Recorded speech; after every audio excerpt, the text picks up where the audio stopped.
Hello, and welcome to Linux Action News, our weekly take on Linux and the open source world. This is episode 86, recorded on December 21st, 2018. I'm Chris. And I'm Joe. Hello, Joe. It is finally here, our annual predictions, and for the first time ever, look back at our former predictions, which I think we should just skip right over and not even talk about at all. Well, I've left the Bitcoin stuff till the end, so yeah. Okay.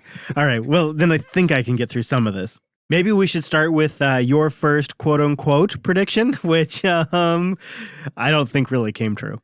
No, and listening back to this today, we were both dead certain that this was going to happen, and this was that Ubuntu Unity 7 would become an official flavor. And we just thought, oh, that's a dead cert, that's just a really easy one, but that hasn't really happened, has it? We've seen a few images, we've seen some work towards it, but there just doesn't seem to be enough momentum there to get even a project going properly, never mind an official flavor. And we both agreed that by 1810 it would be, but apparently people are happy enough with GNOME. Yeah, I actually thought you were cheating a little bit with this one. Like, that was such a gimme. Of course that's going to happen. I think in part because we were hearing from Canonical employees that were trying to make that a thing. So it seemed natural that that would pan out. But I think the other thing that happened was they nailed the GNOME implementation. Like, it's good. And by 1810, it's really good. And 1904, by all accounts, is looking really great. So I think that was part of that whole Unity 7 will survive was some incorrect assumption that the GNOME shell implementation would be trash. Just didn't pan out. And so the need just wasn't really there. Yeah, and of course, in Mate, you can make a fairly good approximation of Unity 7, and you can do it in Plasma as well. So if people were really wedded to that workflow, there are ways to get more or less that workflow with other desktops. And maybe people were just willing to do that. Or much more likely, as you say, just the GNOME implementation in Ubuntu was good enough. I missed the mark, though, on my prediction. I thought we'd have a massive botnet story, a cyber attack type story that was facilitated by a bunch of insecure, Linux-powered, unfortunately, IoT devices. I thought it would at least be the largest area of attacks over 2018, mostly due to bad defaults. And in some ways, that did pan out. We saw routers really get abused this year, but the smart plugs, the toasters, we haven't really had that doomsday story that I thought we would have. So I'm going to mark that one as a miss. Well, you did also say Linux servers, and you were kind of half right in that we've had a lot of crypto miner attacks on Linux servers. So you were kind of almost right, but I think that's a bit of a stretch. So yeah, I think we're kind of both a bust on those two there. Well, okay. All right. How about your next one? I think you had a Microsoft prediction, of I recall. Yeah, I said that Microsoft Linux, maybe called Azure Linux, would come out, and it would be their own cloud distro with tight Windows desktop integration, and that basically that Microsoft would have a Linux distro. And I think I was more or less right. I wasn't quite right in the details, but they did put out a Linux distro, didn't they? Yeah. I mean, Azure Sphere OS is Linux powered, and it's a cloud-connected Linux OS running on devices being sold by Microsoft this year. I mean, I think that counts, Joe. I think you get a win on that one. It's a close call because I don't think it was exactly what you had in mind, but I think you win on a technicality. No, I think it was a bit more than a technicality, but either way, yeah, I'm claiming that as a win.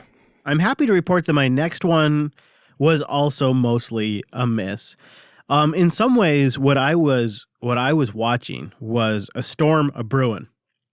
Winter was coming to the open source community, and I didn't expect the best from us. But I think overall, mostly things turned out okay. I thought we'd see a huge gap between the idealist and the pragmatist.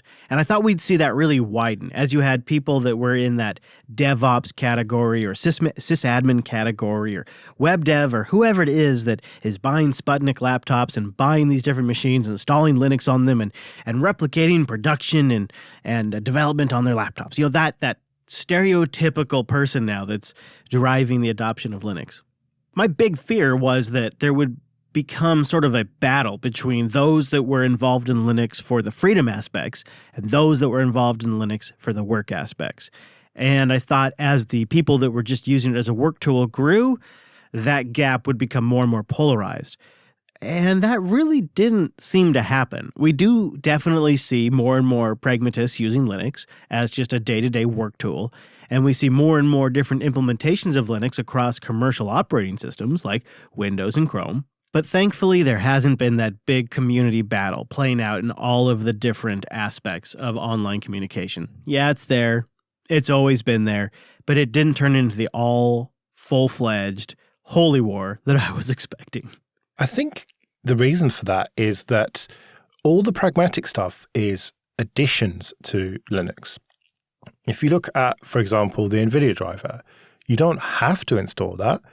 I have got a PC that's running the Nouveau driver, for example, and I don't need to do any 3D stuff with it. And the card works perfectly well with Nouveau, and so it's running almost all free software. And so those pragmatists who have definitely grown in number, we've seen that this year, definitely. We've seen a big rise in that pragmatism. Take Fedora, for example, making it easy to install those proprietary drivers. And we've seen more and more people coming to Linux using it for things like gaming with Steam. Sure, and I would argue the accelerated use of snaps, flatpaks, and app images is also a bit of the pragmatist taking over. Yeah, definitely. And so you were kind of half right there. We have definitely seen more pragmatism and more pragmatists coming to the Linux world.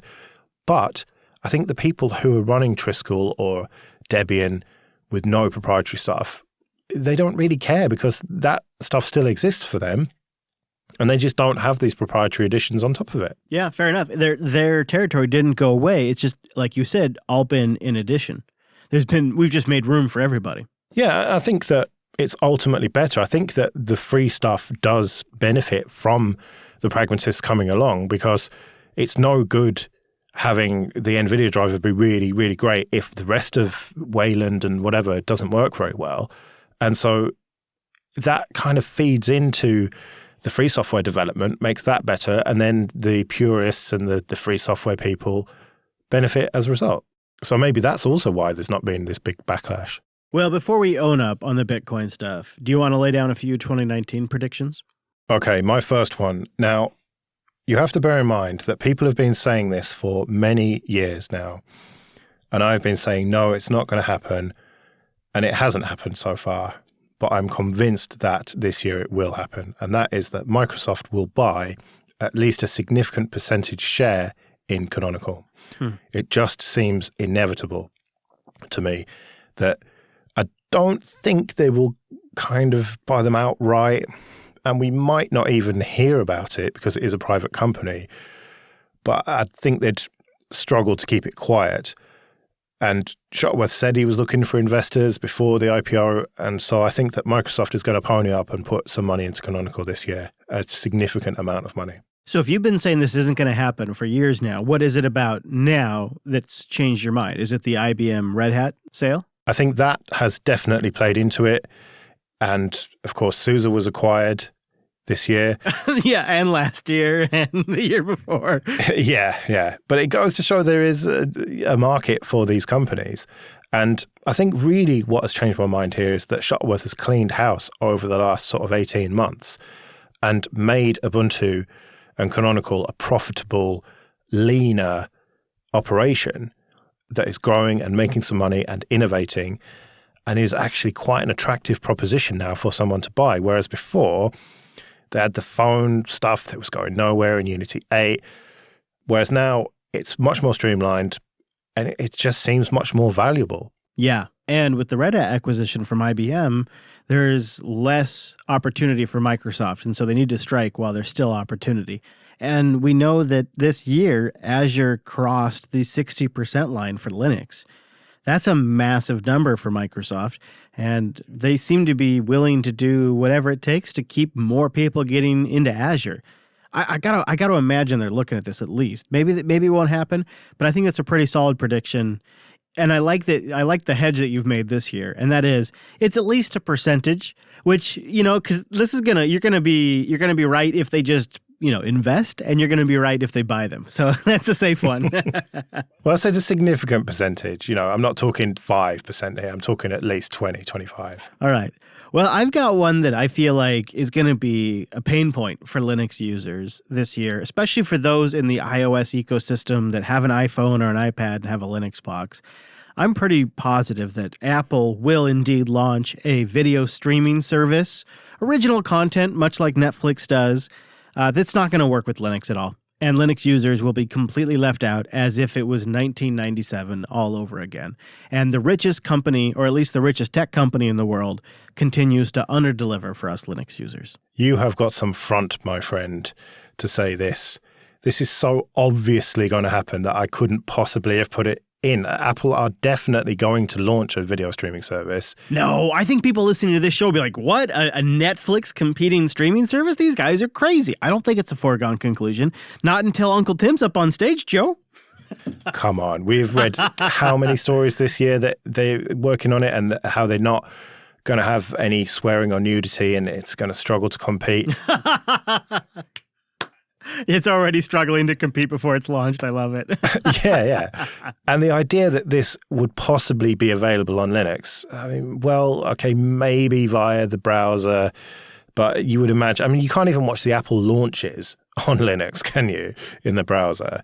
So, yeah, I wouldn't be surprised at all. This to me, is the easiest definite prediction that I've ever heard. Easier than yours, huh? Well, the Microsoft buying Canonical, that could definitely not. I mean, Shuttleworth has said that he's looking to IPO. The official line is that they're not selling. And so, no way. This is definitely happening. I wouldn't completely count Apple out. See, if you look at the divisions of Apple, they have Apple Music for Android. They just launched Apple Music for Alexa. Cancel. Stop. Thank you. So, they maybe it is within the realm of possibility, but also within the realm of possibility is they never launch a streaming service. That's what I love about this prediction. Is it's a full spectrum possibility here. Yeah, they could, in theory, just make content and sell it on iTunes on demand that way without a proper streaming service. But no, they're definitely going to do it, and it's probably not going to work, at least very well, on Linux. The only thing I think crazier than my prediction would be like some sort of prediction that like Linux gaming is going to take off or something. Well, that's my next prediction, and that is that Steam Linux market share will crack 5%. It's under 1% right now. Yeah, it's 0.8. 0.8. You think you're going to go to 5% in 1 year? Yep. And you're giving me a hard time. I mean, I just don't even see it. What's the Mac at? What is the Mac OS market share right now for Steam OS? Is it even above 10%? This is a bold prediction, Joe. Do you think Proton is going to be what fuels this meteoric rise in Linux gaming? Well, that's certainly part of it. But the bigger part of it is not that there's going to be loads more people running Steam on Linux. It's going to be fewer people running Steam on Windows because of the competition that is brewing. And that is Epic and their games store, and also Discord and their game store, which are looking to undercut Steam. And so you're going to have a lot more titles going over there, potentially exclusives. And I think that Steam is going to lose its crown as the premium gaming platform. I think you're going to have a much more distributed three-way race. And as a result, you're going to lose the Windows users from Steam. And you'll also get more Linux users on Steam. And I think that's going to settle out to be about 5%. That's bold. I mean, right now I'm picturing a future where I'm sitting on my partially Microsoft-owned Ubuntu desktop watching my Apple streaming video while I download a Steam game where I'm nearly one of the 5%ers on the platform. It seems nearly crazy, but not any crazier than my next prediction. And I want to make sure I'm very clear about this. I don't think this is going to be a final product. This may be only beta or even maybe pre-release. I don't know what they're going to call it. But I believe this year, in some form or another, maybe preview, maybe beta, Microsoft will launch Office as an Electron app. Maybe just to like Office 365 subscribers. Maybe it's only a small preview or a beta. But my thought process has really been over 2018 looking at what Microsoft has done. When they acquired GitHub, they also acquired Electron.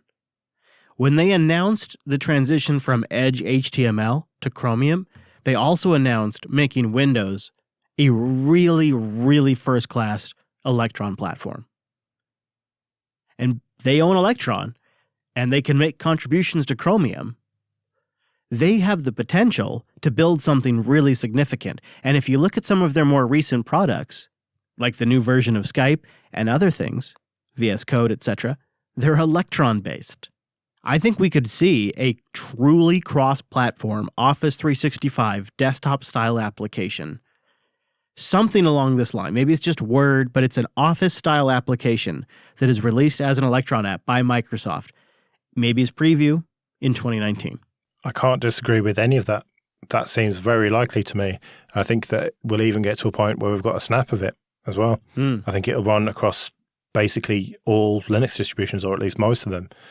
Yeah, as soon as you said that, I thought, yeah, I'm fully on board with that prediction. I can totally see that happening. You can kind of look back at some of their recent moves over 2018 and see them lining up behind Electron. And having a couple of conversations with a couple of different developers down there, I've been told about a couple of different in-house projects that are Electron-based that were like, what? You got to be kidding me. You guys are working with Electron on that? Like, yeah, we're doing these things. And I don't want to say who or what. I know that's very vague, but it sort of changed my perspective on what Microsoft would be willing to ship.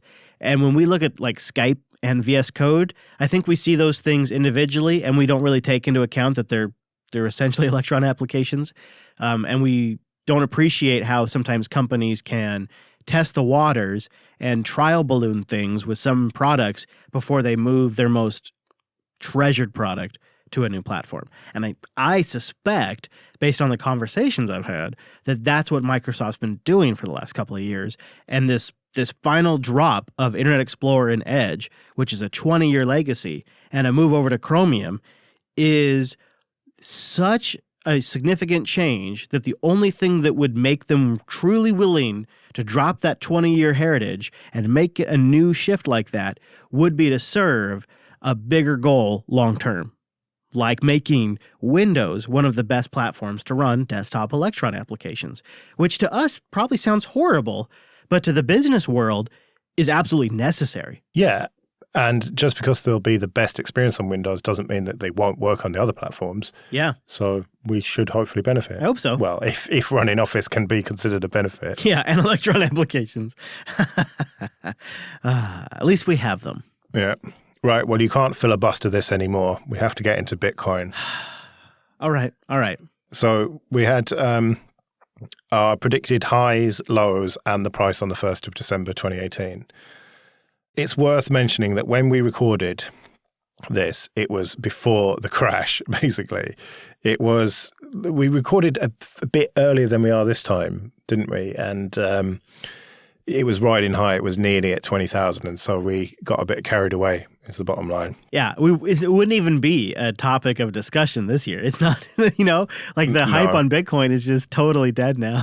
Back at the end of last year, though, it was what everybody was talking about. Yeah. So for the highs, I said 120,000 and you said 100,000. And I was close because it was actually 117,000. Oh, no, 17,000 was the actual high. And that was on January 6th. So it's just been downhill ever since. So, yeah, we were kind of a little bit off there. Yeah, it was supposed to be over 100,000 for either one of us. You went a little higher. I went 100,000, you went 120. But as we record right now, it's 3,800. 3,800. That's so bad. Yeah, well, the price on December the 1st, I had said it would be 100,000. You said it would be 107,000, which was higher than you thought the high would be. I know. Yeah, I think you got a bit of a rush of blood to the head there. And yeah, the actual price was about about 4,000. So we were just slightly off there. See, this is what happens. See, Joe, you made me do a prediction, and this is what happens. I blame you for all of this. Not only my wrong prediction, but for the crash itself is actually your fault, as far as I'm concerned. Yeah. So the lows, we were kind of a little bit off there as well. Oh, weird. I said 15,000 and you said 10,000. Yeah. I wish it hadn't gone below 10,000, to be honest with you. And then when it got to 5,000, I thought that'd be the floor. And then when it got to 4,000, I thought that'd be the floor. Part of what's always factored into where I try to guess where Bitcoin is going is the fact that there is a limited quantity. There's like 21 million or so that'll ever be created, and you figure a lot of people are losing them, a lot of people are hoarding them. So you either have a situation where over time Bitcoin will get more valuable, or it'll completely be worthless. And it'll be, just, maybe a couple of bucks at best. And you just don't know which way it's going to go. But at this point in time, towards the end of 2018, the general narrative is that the crypto market has burst and that things are struggling and that it's the end of Bitcoin. If that's true or not, time will tell. Obviously, you just have no way of knowing, right? In a year, it could be completely different. Yeah. Yeah, there's all talk of now is a great time to get into gaming because the graphics cards are cheap again because no one really wants them for mining the altcoins. But yeah, so the actual low was 3,200-ish, and that was in mid-December. Wow. That's as we record. It may well be by the time this goes out that it's lower than that. So, although it does seem to have bounced back a bit, but there's just no way to know, is there? No. And anything could really influence, from a scam, a exchange going down, or an economy collapsing somewhere. All these things play into the Bitcoin price. It's a worldwide internet currency, and so things all around the world impacted. Unlike, regional currencies, where at least you could say here, the dollar in the States is impacted mostly by things that are happening with dollar or with the oil price. But that's pretty much it. But with Bitcoin, it could be politics in China that are influencing the prices here in the States. It's just a totally new phenomenon. Yeah. All right. Well, we have to do predictions, but there's just take these with a pinch of salt because oh no, who knows? Oh no, you're making me do this again. Oh no. Yep. So, what's your prediction for the high in 2019? $12,000. Interesting. So you think it is going to go back up significantly? My high, 6,000. Really? Yep. I wouldn't be surprised if it stabilizes around 10, maybe.